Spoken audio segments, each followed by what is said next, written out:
Welcome to another episode of How I Got Over My Instagram Girlfriend Work. Today we're talking about misery loves company. Now, why is this so? I got about 5 reasons. I'm sure there's way more. So after this video, let me know if I missed anything. Comment under this video if I've missed anything. So number 1, we're gonna get right to it.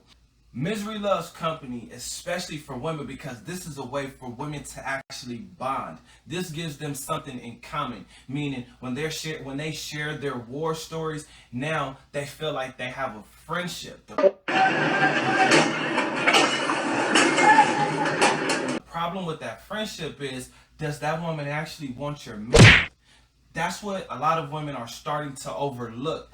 Even though they all know they want the same man, they are forgetting that, hey, is that the man that every woman wants?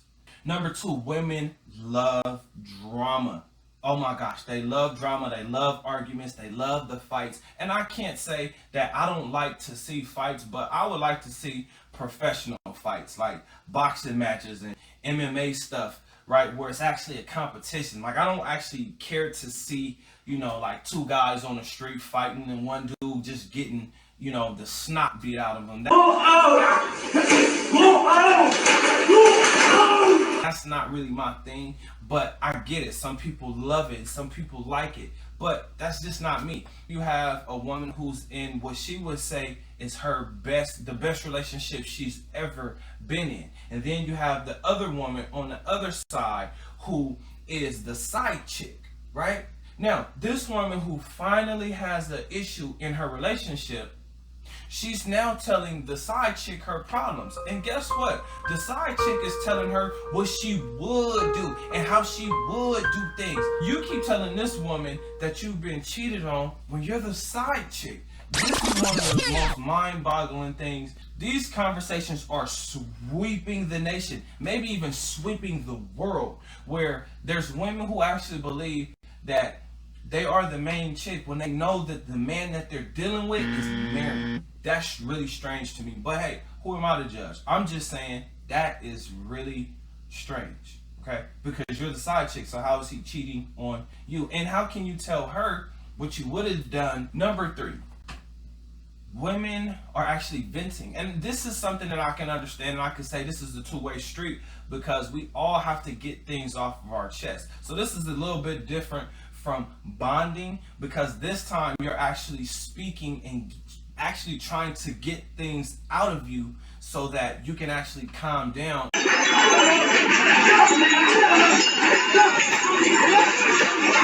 and go back to your situation, because it actually may not be that bad. You just might need to blow some steam off, because hey, we're all human. There's only so much we can all take. There's only so much. A lot of women don't realize that they're creating enemies by letting their friends know that, hey, my man satisfies me every single time we get into that bedroom, right?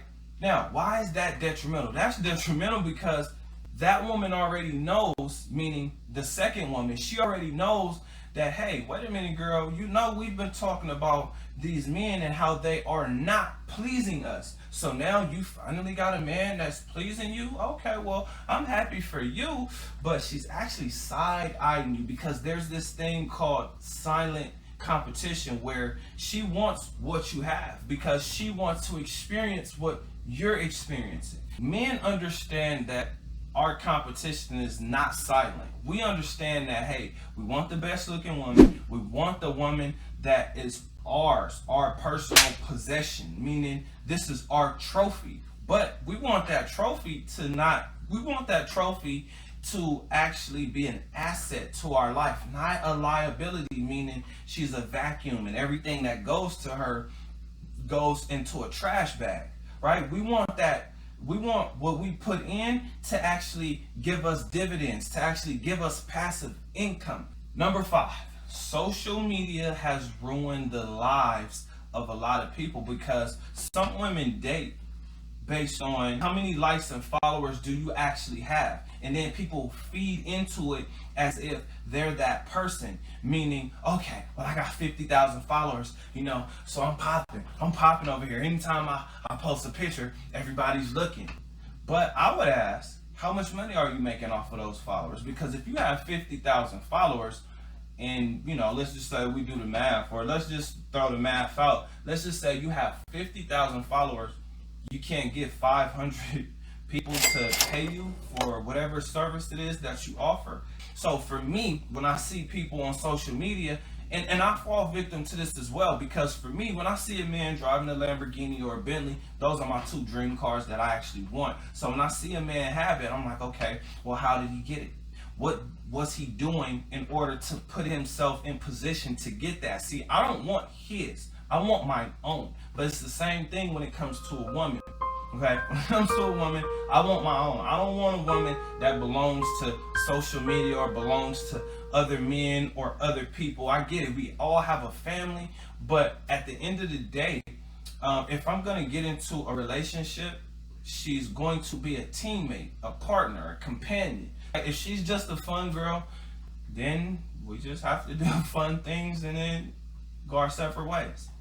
Where I got caught up in the misery thing is realizing that I started to do things for her social media. And once I started to realize that I was doing things for her social media and her following, meaning I was never in the pictures, I was never really acknowledged, it started to have a different effect on me and my mental. Meaning, okay, well, if I'm a ghost, guess what? You're a ghost. So I'm no longer going to put you in pictures. I'm not even going to take pictures with you. So then guess what happens? Now, when we look back on our history, there is none. Because there is no pictures of you and I because of your social media presence. Now, that's detrimental once again, because most people who are living for that are miserable. And I can keep telling you guys, and I'm going to keep telling you guys this, because I've come across this probably more than anybody. I don't want to say more than anybody, but I've come across this more than 5 times. I've come across this more than 10 times. The majority of women who date men who have a lot of money, they actually don't like the man. They just like the money that they are receiving from the man. They don't even care if you have the money if they are not getting it. So now a lot of men are going to fall victim to, man, does she really love me? My answer to you is going to be probably not, because now she's in a silent competition with these other women. And in this silent competition, they're looking at, are you good in the bedroom? Are you good looking? And what are you getting? What are you providing for them? Is it clothes? Is it shoes? Is it trips? What is it? Because if there's nothing, then her friends, her Instagram friends, are probably going to tell her, hey girl, you can do better. Misery. These people are really going through it. And I'm seeing it because I'm hearing different stories. I'm being told things that are kind of unbelievable to me. Like, men are actually borrowing other men's expensive Rolexes just to show off to a girl. And I'm like, does he realize that if he gets the girl, he's going to have to continuously show her that lifestyle? So if he's borrowing that, he's going to have to continuously borrow the lifestyle that comes with it. I don't know about y'all, but I don't want that life, because that's too hard to keep up with. Now, if you weren't a liar, now you have to be a liar, because you have to uphold some image that does not exist. Now, for the other guys, like I said, who this is actually their life and this is actually what they do, well, they're miserable for a different situation, because if they're making that type of money, more than likely they have to go to work. And when they go to work, that's when the woman that they have is not going to work, which means now she's going to be bored, which means she's going to come find a guy like me. Talk about the problem, we're going to go into the action, and then of course the solution. So the problem would be this: misery loves company, but keep in mind, success also loves company as well. So be conscious of what you think about, because when you're thinking about expressing the negative things in your relationship, understand the next person that you're talking to, they may want to express the negative things, but they're comparing those negative things and saying, hey, well, you know what?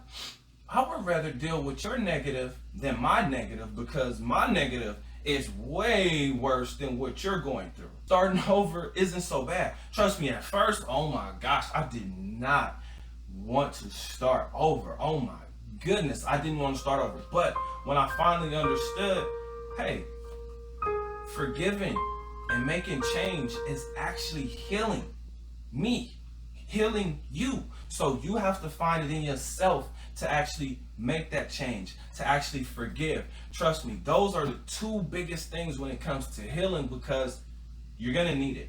Here's an action for you guys to do, just in case you don't realize what you're thankful for. What you should do every single morning is take about 5 minutes, write down 5 to 10 things that you're actually thankful for, and look at that list periodically through your day. Whether you do it 2 or 3 times a day, just look at that list, because hopefully these are things that put a smile on your face, puts a little bit of laughter in your belly. Now, when you laughing from the belly, that is healing for your soul, which means now you get to heal your own body and move forward. So I'm always, when we get to the solution, I'm always going to recommend therapy. On my way, y'all. On my way. First session.